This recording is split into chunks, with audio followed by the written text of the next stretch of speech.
India vs Afghanistan T20 சீரீஸ்லாம் இப்போ வந்து பார்த்தீங்கன்னா முடிஞ்சிருச்சு.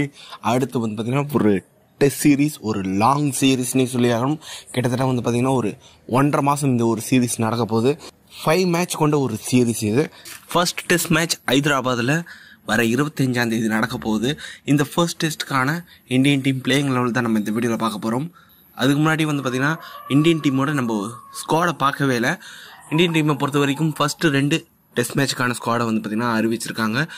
இந்தியன் டீமை பொறுத்த வரைக்கும் ரோஹித் சர்மா தான் captain, Shubman Gill, SSV Jaiswal, Virat Kohli, Shreyas Iyer, Ravichandran Ashwin, Ravindra Jadeja, Axar Patel, KL ராகுல், ஸ்ரீகர் பரத், த்ருவ் ஜூரல், குல்தீப் யாதவ், முகேஷ் குமார், முகமது சிராஜ், ஜஸ்பிரித் பும்ரா, ஆவேஷ் கான். ஆக மொத்தத்தில் இந்த ஒரு ஃபர்ஸ்ட் 2 டெஸ்ட் மேட்சை வந்து பார்த்தீங்கன்னா முகமது ஷமி மிஸ் பண்ணுறாரு. முகமது ஷமி இந்த ஒரு டெஸ்ட் சீரீஸில் விளையாடுவார் அப்படின்ற மாதிரி தான் நியூஸ் கிடச்சிது. ஆனால் வந்து பார்த்தீங்கன்னா ஃபர்ஸ்ட் 2 மேட்சில் அவர் கிடையாது அப்படின்ற மாதிரி அஃபிஷியலாக ஸ்குவாட் மூலமாகவே சொல்லிட்டாங்க. ஓகே, இந்தியன் டீமை பொறுத்த வரைக்கும் ஓப்பனிங்காக வந்து பார்த்தீங்கன்னா ரோஹித் சர்மாவும் SSV ஜெய்ஸ்வாலும் இந்தியன் டீமுக்காக ஓப்பன் பண்ணுறாங்க. 1 டவுனை பொறுத்த வரைக்கும் சுப்மன் கில், நம்பர் 4ல் விராட் கோலி, நம்பர் 5ல் ஸ்ரேயஸ் ஐயர், நம்பர் 6ல் KL ராகுல். இருந்தாலும் வந்து பார்த்தீங்கன்னா ஸ்ரீகர் பரத்தை வந்து பார்த்தீங்கன்னா ஃபர்ஸ்ட் சாய்ஸ் விக்கெட் கீப்பராக வந்து இந்தியன் டீம் யூஸ் பண்ண போகிறாங்க அப்படின்ற மாதிரி ஒரு அப்டேட் கிடச்சிருக்கு. காரணம் என்னென்னா இந்தியன் ட்ராக்ஸில் வந்து பார்த்தீங்கன்னா ஸ்ரீகர் பரத்துக்கு ஏகப்பட்ட எக்ஸ்பீரியன்ஸ் இருக்குது. KL ராகுல் நல்ல விக்கெட் கீப்பர் தான். இருந்தாலும் வந்து பார்த்தீங்கன்னா ஸ்ரீகர் பரத்துக்கு இந்தியன் கண்டிஷனில் விக்கெட் கீப்பிங் பண்ணி, அதுவும் நல்ல ஒரு குவாலிட்டி ஸ்பின்னர்ஸ்க்கு அகைன்ஸ்டாக வந்து பார்த்தீங்கன்னா விக்கெட் கீப்பிங் பண்ணி எக்ஸ்பீரியன்ஸ் இருக்கிறதுனால அவருக்கு ஃபர்ஸ்ட் சாய்ஸ் அப்படின்ற மாதிரி சொல்கிறாங்க. ஆனால் என்னை பொறுத்த வரைக்கும் KL ராகுலே வந்து பார்த்தீங்கன்னா ட்ரை பண்ணலாம். ஏன்னா KL ராகுல் ஒரு செம்ம பேட்ஸ்மேன். அது மட்டும்லாம் வந்து பார்த்தீங்கன்னா அவரும் டீசெண்டாக விக்கெட் கீப்பிங் பண்ணுறாரு.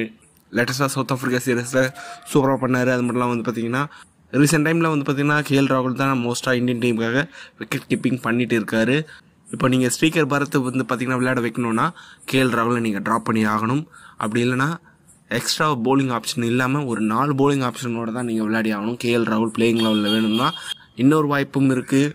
சுப்மன் கில், SSV ஜெய்ஸ்வால் இவங்க 2 பேரில் யாருன்னா ஒருத்தரை ட்ராப் பண்ணிவிட்டு KL ராகுலை வந்து பார்த்தீங்கன்னா ஆட வைக்கலாம். இந்த மாதிரி ஏகப்பட்ட பிரச்சனை இருக்குது. ஸ்ரீகர் பரத் வந்து பார்த்தீங்கன்னா டீமுக்குள்ளே வந்தால் அப்படின்றதுனால என்னை பொறுத்த வரைக்கும் KL ராகுல் ஃபர்ஸ்ட்டாக வந்து பார்த்தீங்கன்னா ட்ரை பண்ணலாம் அப்படின்ற மாதிரி எனக்கு தோணுது. ஓகே, உங்களை பொறுத்த வரைக்கும் இந்த ஒரு டெஸ்ட் சீரீஸில் யார் வந்து விக்கெட் கீப்பிங் பண்ணால் நல்லாயிருக்கும் அப்படின்றத வந்து நீங்கள் கமெண்ட் பாக்ஸில் டைப் பண்ணுங்கள். KL ராகுலா இல்லை வந்து பார்த்தீங்கன்னா ஸ்ரீகர் பரத்தா அப்படின்றத. Okay, all rounder start.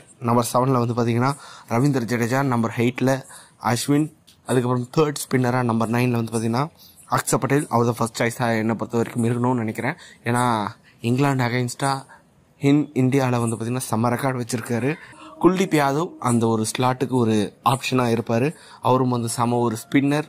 டெஸ்ட் கிரிக்கெட்லேயும் வந்து பார்த்தீங்கன்னா அவர் நிறைய விக்கெட்ஸ் எடுத்திருக்காரு. அவரும் ஒரு ஆப்ஷனில் நம்ம வச்சுக்கலாம். அப்புறம் நம்பர் 10, நம்பர் 11ல் வந்து பார்த்தீங்கன்னா ஜஸ்பிரித் பும்ரா, முகமது சிராஜ் இவங்க 2 பேரும் வந்து விளையாடுவாங்க. பேக்கப்புக்கு வந்து பார்த்தீங்கன்னா முகேஷ் குமார், ஆவேஷ் கான்லாம் இருக்காங்க. ஓவரால் இந்தியன் டீமோட ஒரு பிளேயிங் லெவலை பொறுத்த வரைக்கும் 3 ஸ்பின்னர் 2 ஃபாஸ்ட் பவுலர் அந்த ஒரு ஸ்ட்ராட்டஜியோட போனால் நல்லாயிருக்கும் அப்படின்ற மாதிரி எனக்கு தோணுது. ஓகே, இந்த ஒரு பிளேயிங் லெவல் எப்படி இருக்குது, உங்களோட ஒரு பிளேயிங் லெவலை நீங்கள் கமெண்ட் பாக்ஸில் கூட டைப் பண்ணலாம். இந்த வீடியோ பிடிச்சிருந்தா லைக் பண்ணுங்கள், ஷேர் பண்ணுங்கள். நம்ம சேனலை மறக்காமல் சப்ஸ்கிரைப் பண்ணி வச்சுக்கோங்க.